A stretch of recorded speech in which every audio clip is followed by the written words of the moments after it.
Jenny, I wonder if you could tell me what has the NDP done to protect itself against foreign interference infiltrating its party? You said everyone has a role here. As indicated, our leader, Jagmeet Singh, right out of the gate has committed that we would abide by the recommendations from the Hogue inquiry with nomination processes. What is required, of course, some of that is changes in legislation as well. We need the Elections Act to change, and I would further say that it's not just at the federal level where this needs to happen. This needs to happen at every single level, whether it's provincial or municipal. We know that foreign interference actors are trying to perpetrate their activities all throughout. And so, you know, the government needs to take action. And I would say, not just government, every leader needs to stand up and step out and say that they will follow those recommendations, that they will work collaboratively across partisan lines to enact those measures. This is what is required, and I think time is of the essence, given that we are literally on the eve of an election. Ms. Kwan, you said that C70 has not fully been implemented. Which measures in C70 are you particularly concerned about not being implemented at the moment? Well, because some of the laws have taken effect. So what are you concerned about? Well, there are no regulatory measures at all with Bill C70, and that needs to... are you talking about? The Bill C70 would require, for example, for the government to bring in regulations related to it. The government has said that they were embarking on a consultation process. Where is that consultation process? Where is it at? How is the public being educated on how to implement Bill C70?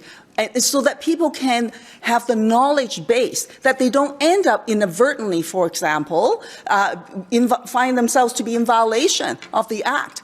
We know that the use of proxies is happening, as indicated by the Hogue Commission. Are organizations being made aware of what that looks like? Are individuals being made aware of what that looks like? Are businesses made aware of what that looks like? And what would constitute foreign interference? So in view of the fact that none of this information is out there, none of the action has been taken by the government, then we do not have in place full implementation of Bill C70. It's not good enough.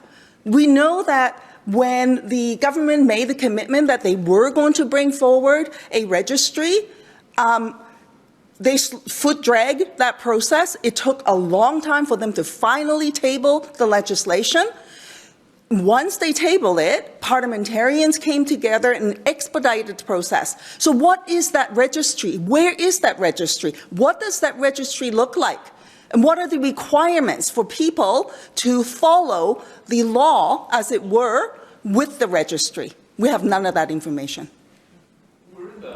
Basically last week of the leadership race for the federal Liberals. Are you satisfied with measures they've taken to make sure foreign interference is not a problem in their race?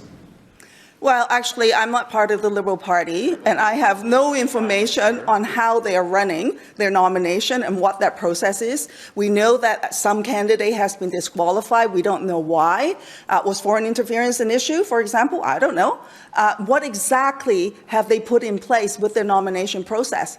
They haven't shared that with me, so I would not be able to comment on that. What they should do, though, is to make the clear commitment is that they would adopt all of those recommendations and put the laws in place. Why is the House prorogued right now? We could actually be in the House of Commons right now dealing with all of this and bringing in legislative changes that are required per the recommendations from Justice Hogue. Why aren't we? Yeah, maybe I can give my comment on that aspect. Actually, stand up to the mic. Oh, okay. For diaspora communities, we have been monitoring, collecting data, and also analyzing infiltration and foreign interference that has been taking place on the ground in nomination campaign as well as leadership campaign. We consider these two to be the weakest points in our democratic processes. And that's why in public inquiry, we call for foreign interference to cover nomination campaign and leadership campaign as well. And we also call upon Elections Canada to tighten up its rules and regulations with respect to the voter eligibility in terms of age of 18, party membership, contribution to candidates should also be declared transparently. And so there are lots of recommendations we have made to the government and also concerned departments. However, Election Canada's guidelines and protocols do not have that mandatory obligation upon all political parties yet. And that's why Jenny is completely correct that we don't know, even though there's guideline, but how is the Liberal Party implementing these guidelines in the current leadership campaign? We don't know. We don't have answer for that. Yes.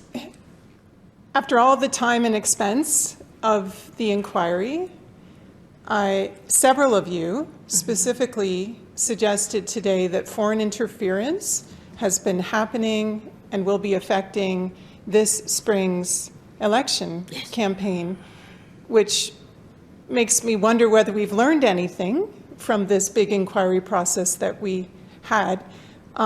But for those of you who said you do believe that foreign interference is happening now and affecting the next vote, do you have a sense of how many ridings we're talking about here? Whether this is a couple of isolated things you've heard about, or whether we're talking dozens of ridings, multiple parties, like what is the extent, what is the scale? How big is the warning that you're sending up? Is it just about this one race where you saw something, or are we really kind of in a crisis situation here? I wouldn't mind hearing from a couple of you on this because you represent different groups looking for different things. Maybe, Henry? Sure. You could. No, I come from Saskatchewan, and I actually ran in a party nomination, and I saw signs, not conclusive, but of foreign interference. For example, that last week when we were selling membership, a whole, I think almost 24 or more membership of Chinese name came up in the list of members who can vote. And also what I saw is also how the process of some of these nominations are happening. We had people in the particular nomination, we saw basically people coming in with different, the ID requirement is very low. Nobody's really managing that because a lot of them are not professionals, they are volunteers. And the other point is, we've got a lot of, because when party operates when people buy membership, they just have to, for most parties, they just declare, right? And nobody's going back and scrutinizing whether the things that they declare are actually what they are. And one last point is, it makes no sense at all when only citizens and people over 18 can vote in municipal, provincial, and federal election, that permanent residents and people in many parties, 14 can vote in nominations. That doesn't make sense at all. If you can't vote in the general, you should not be able to vote in nominations. Just for my benefit, I'm sorry, we haven't met, I don't know you. So which riding, what party? Well, it was actually a provincial nomination. And I'm sure if you search my name, you'll be able to find where it is. I have saw signs of it, right? A lot of these nominations, like, of course, we can't pinpoint that somebody deposit money and they're interfering. But I saw, like I said, a whole bunch of Chinese name popped up in that last couple of weeks when we were running the nomination. So stuff like that. And we also saw, when I was running, a lot of people registered with false address. And we had actually people on the phone who said to us that they actually don't live in the address that they bought a membership for. So they were helping a friend or stuff like that. And these are not just... And at the end, I'm not sure if they voted because we did not get a list of who voted. So that was the issue. So we did not know who voted. And these are, like I said, some of the loose loopholes that different parties have. And this is, we're talking the major federal parties and as well as the provincial parties, right? Which in many cases are even, the rules are looser than the federal parties. I'll give you an example. For example, in Saskatchewan, for provincial, there's no rules governing how much someone can contribute to a nomination contest. But in Alberta, there are rules. So that doesn't make any sense. In one province, we govern where and how much people can contribute to a nomination. In another province, we don't have any of that. We need to make sure that the things are coherent. Thanks, Henry. I'll try to be very brief. When we're looking at foreign interference, I mean, these are nations that are very sophisticated in the tactics that they use. If we're looking at Russia, China, Iran, they're not waiting for an election to happen before they start trying to influence public opinion on various different issues. It may be foreign policy related issues. It may be domestic issues. They are doing this work full time 24/7. And we know the Russians, in fact, have been active in terms of their influence operations since the 1930s, 1940s. They've been doing it ever since then, improving their tactics, honing their strategies. And certainly with the advent of the internet, with AI, all of that has become, those efforts have intensified during that time. And we're seeing nations like Russia and China pour billions of dollars into these operations as well. In 2023 alone, Russia spent $1.6 billion on propaganda and disinformation operations. We know now from a U.S. Department of Justice indictment that just last year, $10 million was used to, by RT, which is being identified by Global Affairs as a significant arm of Russia's intelligence apparatus. $10 million was used to pay for far-right U.S. and Canadian influencers to produce content online that basically targeted Canada, North and America, and related North American issues. So, you know, they're already pushing the needle on some of the most important issues of the day well before an election happens. So this is happening full time, and it requires a response that acknowledges this. And I feel like the Hogue report, and although her mandate was rather limited to elections, they should have been looking at our entire democracy and how it's impacted by influence operations. Point taken on that. The reason I'm asking for any idea you have about the number of ridings that might be affected now is that I have heard people speak of the Hogue report and say, well, there was just these few ridings, and with all due respect to the seriousness of the issues you raised, Ms. Kwan, during the inquiry, it was possible for some people to say, well, it was only this race and this nomination, because those were the only cases documented by the commission. We didn't get a sense of, well, this could be affecting up to 150 ridings or whatever. I take from this group that it's not just a few isolated cases. No, it's not just a few isolated cases, and I'll just answer very quickly. When we look at the impact of these operations, it's not helpful to just look at specific ridings. It happens there, but the impact is far broader. It's on national public opinion. That's how we need to look at the impact of foreign interference. Yeah. Sorry.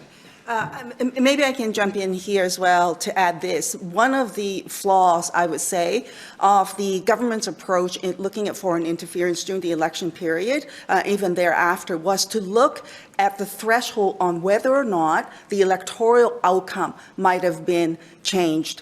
That is not the question. And throughout the entire inquiry, points were made about the fact that individuals might have been impacted, proxies might have been used, and individual ridings might have been used. And even though the outcome might not have changed, it was never actually registered anywhere along the way for the government to flag this as a major concern.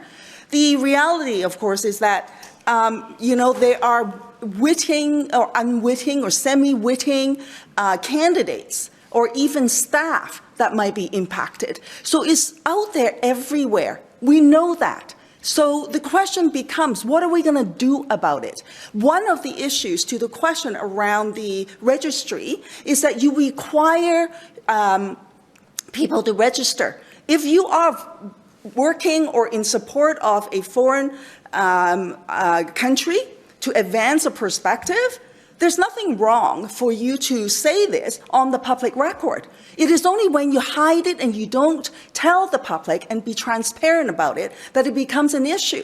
So for all of those who are potential proxies, right, people need to know, and so that they need to actually register according to the law so that it is all public and transparent, to try and address the whole issue of this dark process of how foreign actors are influencing our democracy. The election is coming, and what we do know that this is going to continue to happen.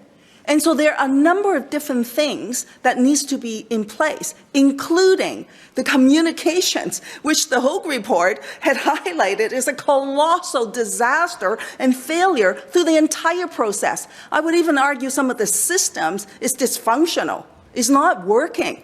And so what's that, how is the government doing on that front? What are they going to do to ensure that that doesn't repeat itself during the election campaign? So there's much work to be done. We're only scratching the surface of it, and it's not really how many ridings would necessarily be impacted.